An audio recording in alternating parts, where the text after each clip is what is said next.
আসসালামু আলাইকুম। আশা করি সবাই সুস্থ আছেন এবং ভালো আছেন। আমার চ্যানেলের মাধ্যমে আজকে আপনাদের সাথে একটা নতুন বিষয় নিয়ে আলোচনা করতেছি, যেটা আমার প্লেলিস্টে আছে। সেটা হলো ওয়ার্ডপ্রেস। তো ওয়ার্ডপ্রেস ইনস্টলেশনটা আমি দেখাইছি।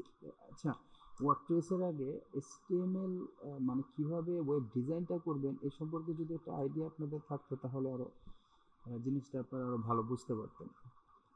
তো আজকে আমি আমার এই টিউটোরিয়ালে ওয়েব ডিজাইনটা কিভাবে করবেন নরমালি খুব সহজে, একেবারে ইজিতে আপনি HTML কিভাবে করবেন, একটা বডি স্ট্রাকচার ওইটাকে কিভাবে কালার করবেন CSS এর মাধ্যমে এবং জাভাস্ক্রিপ্টের মাধ্যমে, খুব ইজিতে আমি আপনাদেরকে দেখাই দিব।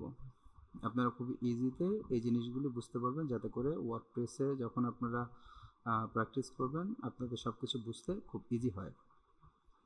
তো চলুন দেখে নেওয়া যাক যে কীভাবে HTML CSS জাভা কাজ করে। তার মানে হলো কীভাবে একটা ওয়েবসাইট তৈরি হয়। একটা ওয়েবসাইটের জন্য আপনারা জানেন যে ট্যাগ দরকার। ট্যাগগুলি কি? ট্যাগগুলি হলো একটা ওয়েব ডিজাইন, একটা পেজকে ডিজাইন করার জন্য যেগুলি দরকার হয়। যেমন এখানে দেখেন HTML, হেড, টাইটেল, বডি, এগুলি সবগুলি হলো ট্যাগ, বেসিক স্ট্রাকচার ট্যাগ। ঠিক আছে, এখন আপনারা কিভাবে এই ট্যাগ সম্পর্কে আইডিয়া নেবেন। তো ট্যাগ সম্পর্কে আইডিয়া নেওয়ার জন্য চলুন দেখি আমরা প্রথমে। আপনি নোটপ্যাডের মাধ্যমে, নোটপ্যাড প্লাস প্লাসের মাধ্যমে কাজ করতে পারবেন, অথবা আপনি ভিজুয়াল কোড স্টুডিওর মাধ্যমে কাজ করতে পারবেন। আমি পার্সোনালি করি ভিজুয়াল কোড স্টুডিও। এখন চলেন একটা ফাইল তৈরি করে ফেলি। কিভাবে ফাইল তৈরি করবেন ওয়ার্ডপ্রেস ফাইল। ধরেন আমি একটা ফোল্ডার ক্রিয়েট করলাম, এখান থেকে একটা ফোল্ডার ক্রিয়েট করলাম, নাম দিলাম ডে5। আচ্ছা, ডে5 এর ভিতরে গেলেন, এখানে আপনি এখানে যাওয়ার পরে এখানে নিউ গেলেন, নিউ টেক্সট ডকুমেন্ট। কোথায় গেল নিউ টেক্সট ডকুমেন্ট। আচ্ছা, এই টেক্সট ডকুমেন্টে আপনি নামটা চেঞ্জ করে দিবেন index.html। একটা ফোল্ডার আপনি ক্রিয়েট করে ফেললেন। ঠিক আছে, তো এইখানে আপনি আরেকটা ফোল্ডার ক্রিয়েট করতে পারেন। সেটা হলো এখানে একটা ফোল্ডার রাখতে পারেন, সেটা হলো img। আমি দেখাচ্ছি কিভাবে একটা ডিরেক্টরি তৈরি করবেন, তারপরে কিভাবে এটা ভিজুয়াল স্টুডিওতে নিয়ে যেয়ে কাজ করবেন, তারপরে কিভাবে আপনার এটাকে CSS জাভা করবেন। আচ্ছা, তারপরে এখান থেকে ধরেন আপনি আরেকটা টেক্সট ডকুমেন্ট ওপেন করলেন, সেটা হলো style.css। আচ্ছা, ধরেন এই হলো আমাদের দুইটা ডকুমেন্টারি বানানো শেষ। এখন আমরা এটা ভিজুয়াল স্টুডিওতে কিভাবে ওপেন করব সেটা দেখে নেওয়া যাক। ভিজুয়াল স্টুডিও আপনি ওপেন করবেন। আচ্ছা, এটা আমি কোডিং করছিলাম প্র্যাকটিসের জন্য। এখান থেকে আপনি ডিলিট করে দিতে পারবেন ইজিলি। Delete, save, save. আচ্ছা, এখন আপনি কিভাবে এটাকে নিয়ে আসবেন, আমরা যেটা ক্রিয়েট করছি ডে5টাকে এখানে নিয়ে আসি।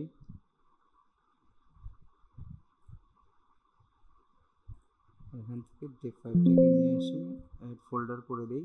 দেখেন এই হলো আমাদের ডে5। তো ডে5টা হলো আমরা নিয়ে আসছি। এখন এখান থেকে আমরা ইচ্ছা করলেই কাজ করতে পারবো। আমরা এখানে যদি এখন index.htmlটা করি, তাহলে এখান থেকে index.html যে আমরা কোডিংটা করব ইন্টারফেসটা চলে আসছে। তো ইন্টারফেস চলে আসার জন্য আমরা দেখেন এখন আপনি এখানে দুইভাবে কাজ করতে পারবেন। একটা হলো আপনি ডাইরেক্ট index.html থেকে আপনি দেখতে পারবেন আপনার আউটপুট কি আসতেছে, আর ডাইরেক্ট আপনি ভিজুয়াল কোড স্টুডিওর ভিতরে দেখতে পারবেন। এখন এটার জন্য আপনাকে ডে5-এ যে আপনি এইখানে যে লিখেছেন ডাবল ক্লিক করেন। দেখেন আমরা এখানে কোনো কাজ করিনি দেখে কোনো কিছু শো করতেছে না। এভাবে আপনি ক্রিয়েট করতে পারেন, মানে চেক করতে পারেন যে আপনি কি তৈরি করতেছেন। আরেকটা আপনি এখানে এই যে দেখেন এখানে দেখা যাচ্ছে কিনা, এই যে হলো গো লাইভ।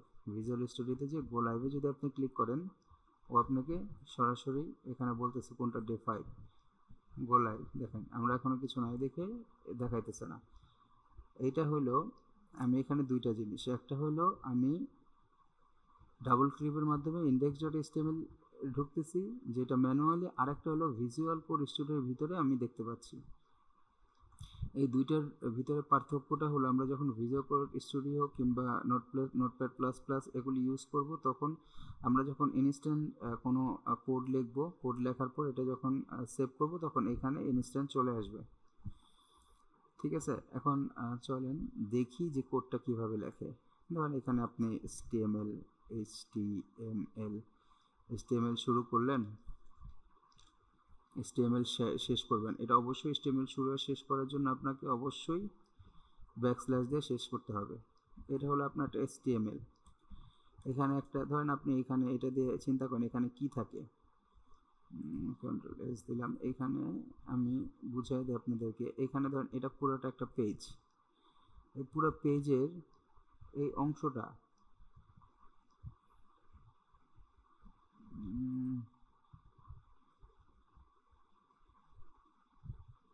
পুরো পেজের এই যে এতটুকু যে অংশ, এটাকে কি বলে, উপরটুকু, এটাকে বলে হেড।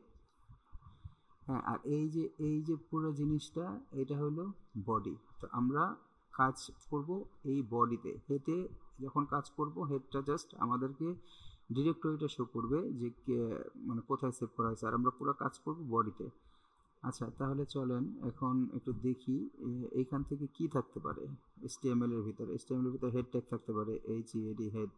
শুরু করবেন, অটোমেটিক শেষ হয়ে যায় এখন।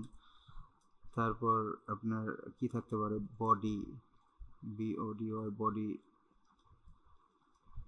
অবশ্যই দিয়ে, BODY বডি দিয়ে অটোমেটিক শুরু শেষ হয়ে যায়। তো এখন দেখেন এইখানে হেডের ভিতরে আপনি যদি এখানে লেখেন যে we are fine,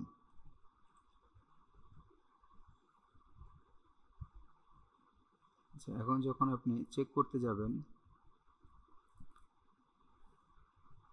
we are fine, এটা হলো বিশেষত যে আপনি যখন কাজ করতেছেন এটা সরাসরি দেখতে পাবেন আপনি এখানে। ঠিক আছে, আর এইখানে আপনাকে বারবার এইখান থেকে যে আপনাকে ডাবল ক্লিক করে রিলোড দেওয়া লাগবে, তো এটা হ্যাসাল। ঠিক আছে, তো এই জন্য আমরা সবসময় ভিজুয়াল স্টুডিওতে গো লাইভের মাধ্যমে চেক করবো। এখন গো লাইভটা আপনারা কিভাবে পাবেন দেখেন, এই জন্য আপনাদেরকে একটা এক্সটেনশন নামাইতে হবে। তো এক্সটেনশন আপনার এখানে এক্সটেনশনে যান, এক্সটেনশনে যে লাইভ সার্ভার দিয়ে সার্চ করেন, দেখেন লাইভ সার্ভার চলে আসছে। আমার ইনস্টল আসে দেখে অলরেডি আমার এখানে আনইনস্টল শো করতেছে। আপনারা জাস্ট এটাকে ইনস্টল করে দিবেন, তাহলে আপনাদের লাইভ সার্ভারটা চলে আসবে। ঠিক আছে, আশা করি বুঝতে পারছেন। তো এতটুকু নিয়ে কারো কোনো সমস্যা হওয়ার কথা না। তো এখন দেখেন আপনি যখন এখন HTML-টা এতই সুবিধা করে দিছে, HTML-টা আপনার এখন কষ্ট করে হেড ট্যাগ এগুলি লেখা লাগবে না। আপনি জাস্ট কি করবেন, HTML5 যখনই আপনি HTML আবার লেখেন, যখনই আপনি HTML5 লিখবেন, এই যে এটার উপর ক্লিক করবেন, দেখেন ও অলরেডি আপনাকে একটা স্ট্রাকচার দিয়ে দিছে। তো এই স্ট্রাকচারটা কি, এখানে ডক টাইপ HTML ল্যাঙ্গুয়েজ কি ইংলিশ থাকবে, হেডের ভিতরে কি থাকবে, বডির ভিতরে কি থাকবে, দেখছেন ও আপনাকে ইজিলি দিয়ে দিছে। তো আমাদের হেডের ভিতরে এটা US5, এটা হলো মানে কি বলে ওই টাইম জোনের বিষয়, এটা টাইটেলটা কি থাকবে আপনার এইটা আপাতত বোঝার দরকার নাই, এটা আমরা বুঝবো পরে যে। তো এখন এখানে যদি Ctrl+S দেই, S দেওয়ার পরে যদি আমি এখানে যাই, যদি আমি এখানে রিলোড দেই, এখান থেকে আমি গো লাইভে গেলাম, দেখেন ও কিছু শো করতেছে, ডকুমেন্ট লেখা শো করতেছে। আর একটু ভালো করে দেখেন, ডকুমেন্ট লেখা শো করতেছে। ডকুমেন্টটা কি, ডকুমেন্টটা হলো এই যে এখানে টাইটেল, আবারও বলছি হেডের ভিতরে যা থাকবে সেটা সব সময় উপরে শো করবে আর কিছুই না। তারপরে আপনার সব কাজ হবে বডিতে। তো হেডের ভিতরে আপনি ডকুমেন্ট রাখছেন, ডকুমেন্ট না রেখে যদি বলেন ফাইন দিয়ে Ctrl+S দেন, এখানে আমি একটু ছোট করি বিষয়টাকে, আর এটাকে আপনি আরও ছোট করি, এখানে রাখি। দেখেন এখানে যদি রিলোড দিই, এই যে দেখেন ফাইন, ঠিক আছে। তো আপনি যখন লিখতে যাবেন তখন সাথে সাথে ভিজুয়াল স্টুডিওর একটা মজাই হলো আপনি সেভ করার সাথে সাথে এখানে শো করবে। ধরেন আমি এখান থেকে একটা প্রথম আলো, আমি বোঝার জন্য প্রথম আলোটা নিচ্ছি, যাতে করে প্রথম আলোটা থেকে আমি টাইটেল ডেসক্রিপশন সব নিতে পারি।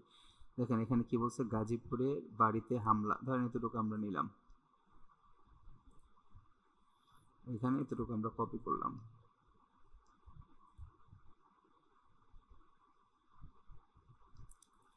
আচ্ছা এতটুকু আমরা কপি করলাম, কপি করার পর এখন আমরা বডি ট্যাগের ভিতরে দেখেন এইখানে আছে, এখানে কি করতে পারে, H1 থেকে H6 মানে হলো হেডিং। এই হেডিং H1 মানে হলো সবচেয়ে বড়, H2 তারপরে H3 H4 H5 H6 পর্যন্ত আপনি তারপরে আপনি কাজ করতে পারবেন H6 পর্যন্ত, মানে H1 থেকে বড় হয়ে H6 পর্যন্ত আসে। তো এখন চলেন দেখি এটা কিভাবে কাজ করে। আপনি জাস্ট এখানে এইচ ছোট হাতের, সবসময় ট্যাগ লেখার জন্য ছোট হাতের ইউজ করবেন। এটা যখনই আপনি এইচ এইচ এইচ লিখবেন, হেডিং লিখলেন H1,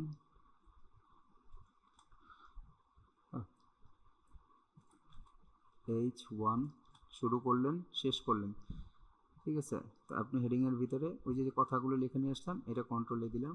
দেখেন আবদুল্লার গাড়িতে, গাজীপুরের গাড়িতে হাসনাত আবদুল্লার হামলা। আচ্ছা আপনি যদি এখন এরকম করে H2 শুরু করেন শেষ করেন, আবার এইটা দেওয়ার পরে দেন, দেখেন এটি ছোট হয়ে আসছে। এখন আবার যদি এখান থেকে আপনি H3, আপনার শেষ করার দরকার হচ্ছে না, আপনি মনে রাখবেন যে শুধু শুরু করলে অটোমেটিক HTML এখন এটাকে বুঝে নেয়। আবার দিলেন, তখন দেখবেন আরেকটু ছোট হয়ে আসতেছে, এটা আরেকটু ছোট, দেখেন প্রথমটা ছোট তারপর একটা ছোট, মানে H1 বড়, H2 ছোট, H3 ছোট। এখন আপনি যদি আবারও যান, শুরু করেন H4 দিয়ে, ভিতরে এখন লেখেন, তাহলে দেখেন আরও ছোট হয়ে যাচ্ছে। জিনিসটা হলো এইটাই, আপনি 6 পর্যন্ত ইউজ করতে পারবেন। আচ্ছা বুঝলাম আমরা, এটা চলে গেল, এটা হলো আমাদের H1 ট্যাগটা। আচ্ছা H1 ট্যাগটা আমাদের আসলো। এখন H1 ট্যাগ পর আমাদের কি আসতেছে, দেখেন প্যারাগ্রাফ ট্যাগ। প্যারাগ্রাফ ট্যাগ মানে হলো এই যে প্যারাগ্রাফটা এটাকে বলে প্যারাগ্রাফ ট্যাগ, মানে আপনি এখানে কিছু লিখতেছেন সেটাকেই বলে প্যারাগ্রাফ ট্যাগ। আচ্ছা এখান থেকে আপনি প্যারাগ্রাফ সেরকমভাবে আপনি শুরু করবেন, পি দিয়ে শুরু করলেন, শেষ হয়ে গেল অলরেডি। এখান থেকে আমি নিয়ে এসে যদি এখানে দেই, দেখেন জিনিসটা দেখতে কিন্তু খারাপ লাগতেছে কিনা, কেন জিনিসটা এক লাইনে নাই। এক লাইনে কি আছে, এক লাইনে দেখেন এখানে শুরু শেষের জন্য যখন প্রবলেম হয় তখন দেখেন এখানে কিন্তু কি নাই, এখানে একটা এটা নাই, তো এই জন্য প্রবলেমটা হইতেছে। তো আমরা আবার ফিক্স করে আসি, আমরা মাঝখানে দিব এই যে।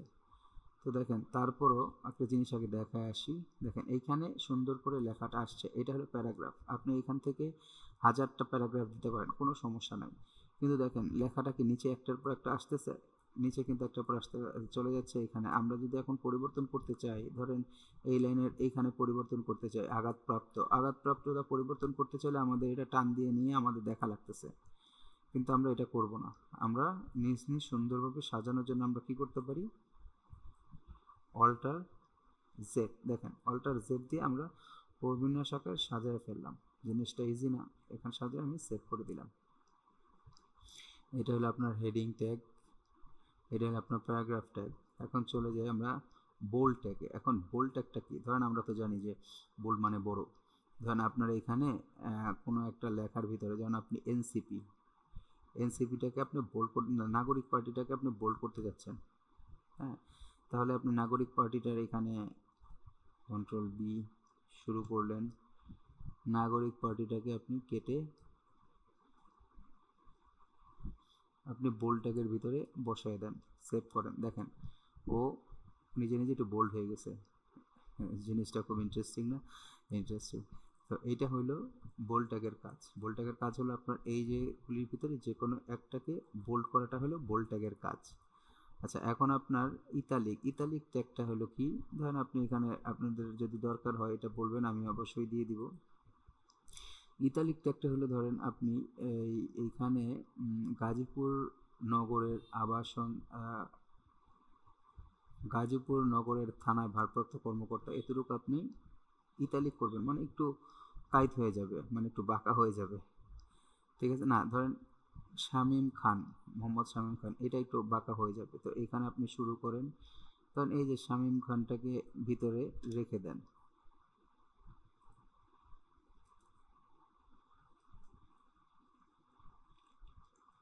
আচ্ছা দেখেন কোথায় গেল এখন শামীম খানটা, এই যে দেখেন শামীম খানটা একটু কিন্তু সবগুলি আলাদা, কিন্তু শামীম খান একটু হেলা করছে, এটাকে বলে ইতালিক। শামীম খানটা একটু হেলা করছে, মানে আপনি ইচ্ছা করলে আপনার মতো করে HTML এ যা কিছু ইচ্ছা করতে পারবেন, শুধু আপনার কি করতে হবে, একটু ট্যাগগুলি মনে রাখা লাগবে, একটু চর্চা করা লাগবে। ধরেন আন্ডারলাইন ট্যাগ, আন্ডারলাইন ট্যাগটা হলো কি, ধরেন আপনি এই লেখার ভিতরে ওসি ভারপ্রাপ্ত কর্মকর্তা এটাকে আন্ডারলাইন করে দিতে চাচ্ছেন, তো আন্ডারলাইন করে দেন। আপনি এখানে ইয়ে দিয়ে শুরু করলেন,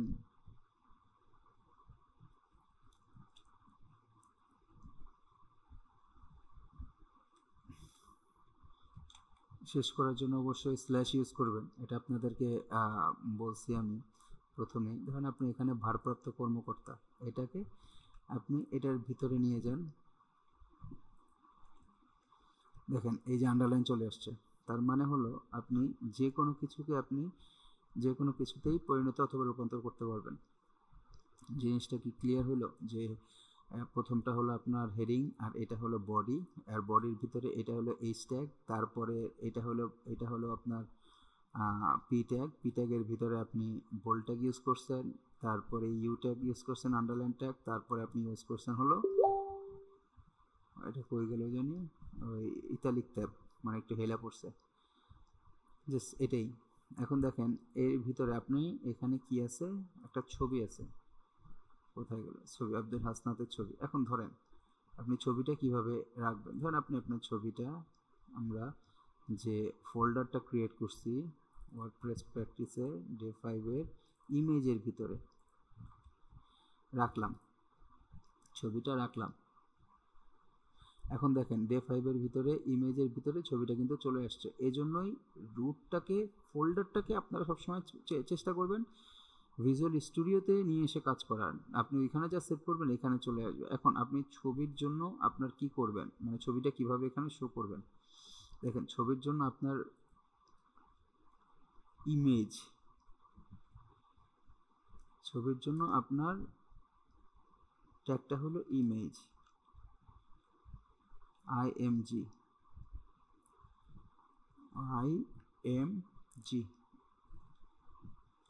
ইমেজ ট্যাগ।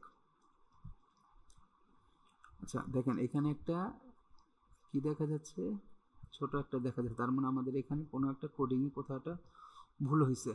দেখেন এই যে এই ট্যাগের এই পাশে একটা ছোট্ট একটা এটা পড়ে গেছে, এখন আপনি দেন এখানে নাই। তো আপনি একটু সূক্ষ্ম বিষয়গুলি আস্তে আস্তে চিন্তা করার চেষ্টা করবেন, যে কিভাবে ছোট ছোট বিষয়গুলি আপনি চিন্তা করবেন, মানে একটু খেয়াল করে প্র্যাকটিস করবেন। এখন দেখেন আমরা ছবি ইমেজটা কিভাবে আনবো, IMG,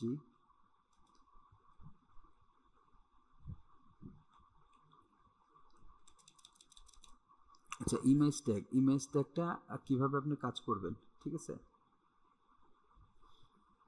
আমি আগে এতটুকু ক্লিয়ার হই যে এটা হলো হেডিং ট্যাগ, উপরেরটা এটা হলো প্যারাগ্রাফ ট্যাগ, এর ভিতরে আমরা বোল্ড ট্যাগ ইউজ করছি, এর ভিতরে আমরা ইউ ট্যাগ ইউজ করছি, এর ভিতরে আমরা এলআই ট্যাগ ইউজ করছি। আচ্ছা আরেকটা ট্যাগ দেখে এসে তারপর ইমেজ ট্যাগটা দেখি, স্ট্রং ট্যাগ। স্ট্রং ট্যাগটা কি? স্ট্রং ট্যাগটা হলো, আচ্ছা আগে দেখাই তাহলে আপনারা নিজেরাই বুঝবেন। ধরেন হাসনাতকে আমি স্ট্রং ট্যাগের ভিতরে রাখতে যাচ্ছি, স্ট্রং ট্যাগটা শুরু, স্ট্রং ট্যাগটা শেষ।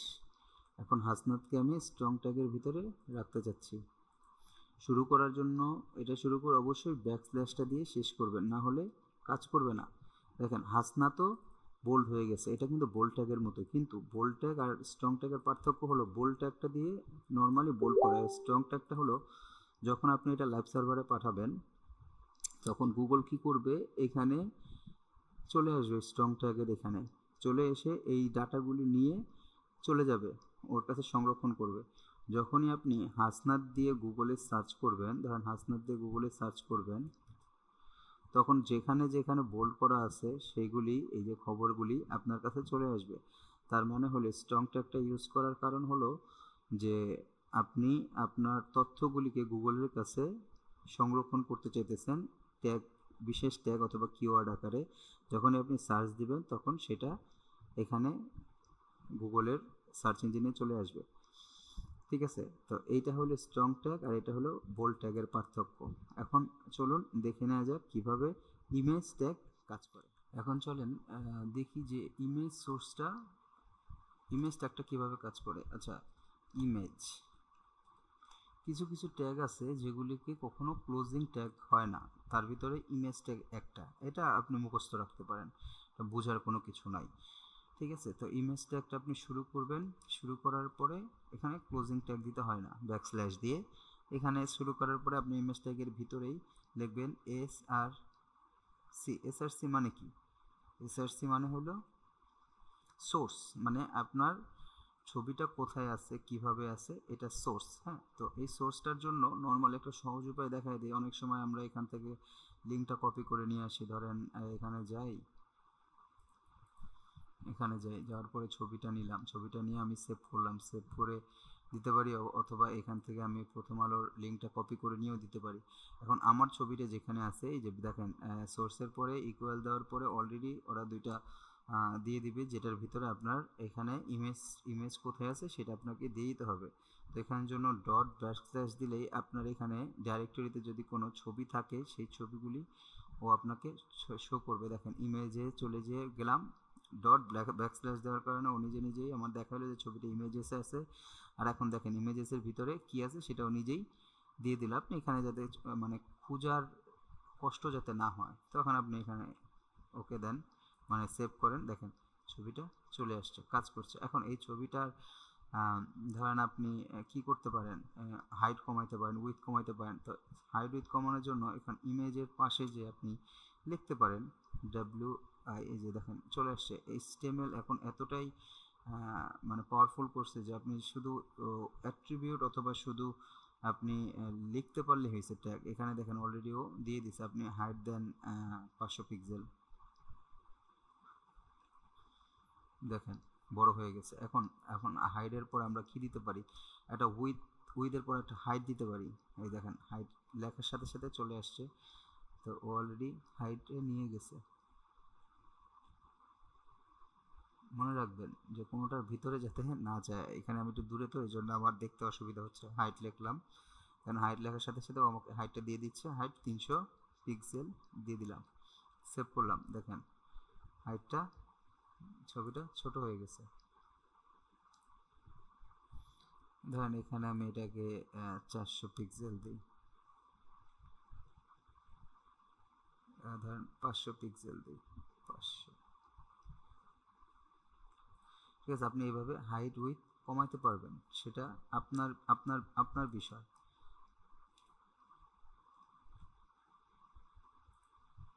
এখানে ইমেজটা চলে যাওয়ার কারণ কি, আমরা আবার লিখি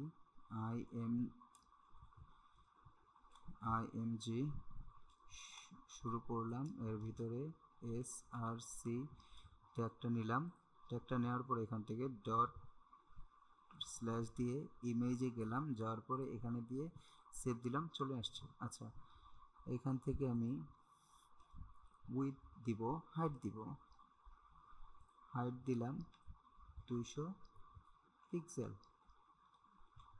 ছোট হয়ে গেছে। এখন আমি হাইডের পরে উইথ দিব, উইথ দিলাম 400 পিক্সেল। দেখেন, তো আমরা আজকে এই পর্যন্ত কি শিখলাম, যে এটা একটা HTML, একটা doctype HTML। Doctype HTML এর ভিতরে টাইটেলের ভিতরে আপনি যা লিখবেন সেটাই থাকবে, উপরে টাইটেলটা শো করবে, হেডের এটা হ্যাশট্যাগের ভিতরে থাকবে, তারপরে বডির ভিতরে আপনি কাজ করবেন। এই বডির ভিতরে দেখেন আমরা এইটা আস্তে আস্তে আমরা প্রথম আলো নিউজ পেপারটা বানানো শিখে যাব, যে কিভাবে এই প্রথম আলো নিউজ পেপারটা বানানো যায়। খুবই ইজি, ঠিক আছে, শুধু প্র্যাকটিসের কারণে, মানে প্র্যাকটিস করতে করতে আপনারা এটা করতে পারবেন। এটা নিয়ে টেনশন কোনো কোনো কারণ নেই। তো এখানে আমরা দেখলাম HTML হেডিং ট্যাগটা কি, হেডিং ট্যাগটা দিয়ে হেডিং ট্যাগ কয়টা থাকে, হেডিং ট্যাগ 6টা থাকে, তো ছোট বড় থেকে ছোট হয়। তারপর আমরা দেখলাম প্যারাগ্রাফ ট্যাগ কি, তারপর দেখলাম বোল্ড ট্যাগ কি, তারপর দেখলাম স্ট্রং ট্যাগ কি, তারপর দেখলাম এলআই ট্যাগ কি, ইউএল ট্যাগ ইউ ট্যাগ কি, তারপরে আমরা দেখলাম ইমেজ কিভাবে নিয়ে আসতে হয়। তো এতটুকু আশা করি যারাই আমার ভিডিওটা দেখবেন, আমি জানি হাজার হাজার টিউটোরিয়াল আছে, কিন্তু আমি একদম বিগিনিং লেভেল থেকেই শুরু করতেছি সব কিছু, সেটা হোক আমার সাইবার সিকিউরিটি কোর্স, সেটা হোক HTML কোর্স, আমি একদম বিগিনিং লেভেল থেকেই শুরু করতেছি, যাতে করে অবশ্যই কারো কোনো টাকা দিয়ে কোনো কিছু শেখা না লাগে। আমি চাই আপনারা একটু এফোর্ট দেন, একটু দেখেন, দেখার পর অবশ্যই এটা শিখে যাবেন, কোনো সমস্যা নেই। কোনো প্রবলেম ফেস করলে, কোনো কিছু আপনাদের লাগলে অবশ্যই আমাকে লাইক কমেন্ট শেয়ার করে আমার চ্যানেলটাকে সাবস্ক্রাইব করতে ভুলবেন না। আর অবশ্যই আমার এই কষ্টগুলিকে যদি আপনারা মানে মনে করেন যে না কষ্ট হচ্ছে, ভালো কিছু দিচ্ছে, তাহলে অবশ্যই প্র্যাকটিস করবেন। আর প্র্যাকটিস করলে সামান্য এই HTML যদি আপনি প্রপারলি শিখতে পারেন, HTMLটা শিখেও আপনি ফাইবার আপওয়ার্কে কাজ করতে পারবেন, ওয়ার্ডপ্রেস ইনস্টলেশন শিখেও কাজ করতে পারবেন, সাইবার সিকিউরিটির ম্যানুয়াল স্কোয়াল ইনজেকশন ম্যানুয়ালি শিখেও আপনি কাজ করতে পারবেন। তো আমার প্রত্যেকটা জিনিস খুব ইনফরমেটিভ। হতে পারে এটা আমার প্রথম চ্যানেল, আমি কথা ভালো করে বলতে পারতেছি না, কথার ভিতরে অনেক ভুল ত্রুটি থাকতে পারে, কিন্তু আমি যেভাবে আপনাদেরকে গাইড করব, যদি সেভাবে আপনারা কাজ করতে থাকেন, ইনশাল্লাহ আপনারা যেই আমার চ্যানেলটাকে সাবস্ক্রাইব করবেন, যেই আমার ভিডিওগুলি দেখবেন, সেই ভিডিওগুলিতে ইনশাল্লাহ আপনারা ইনকাম করতে পারেন। আমি খুব চটকদার মজাদার এআই নিয়ে কথা বলতে পারি না, যে আপনি এআই রে বললেন এআই কিভাবে 20 দিনে এআই চ্যালেঞ্জ ইনকাম করবেন। আসলে এগুলি হল আইওয়াশ।